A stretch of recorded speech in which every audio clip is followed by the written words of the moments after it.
በስመ አብ ወወልድ ወመንፈስ ቅዱስ አሃዱ አምላክ አሜን።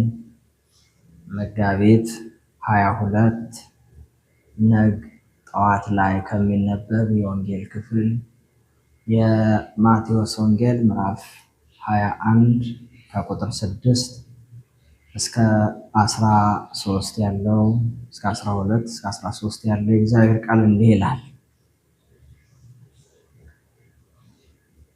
ደቀ መዛሙርቱም ሄደው ኢየሱስ እንዳዘዛቸው አደረጉ። አህያይቱንና ውርንጭላዋንም አመጡለት፣ ልብሳቸውንም በእነርሱ ላይ ጫነ፣ ተቀመጠባቸው። ከሕዝቡም እጅግ ብዙ ልብሳቸውን በመንገድ ላይ አነጠፉ።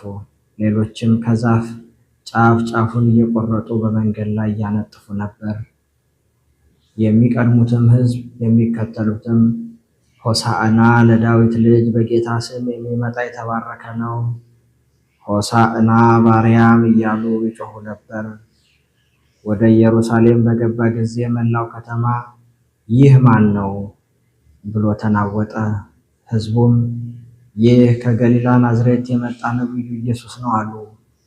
ኢየሱስም ወደ መቅደስ ገባና በመቅደስ የሚሸጡትና የሚገዙትን ሁሉ አወጣ። የገንዘብ ለዋጮችንም ገበታዎች፣ የርግብ ሻጮችንም ወንበሮች ገለበጠ።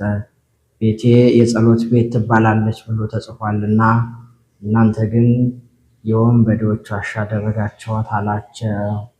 የቃሉ ባለቤት አምላካችን እግዚአብሔር ስሙ ዛሬም ዘወትርም የተመሰገነ ይሁን። ሀገራችን ኢትዮጵያ የምንኖርባትንም ሀገር ይጠብቅልን፣ አሜን።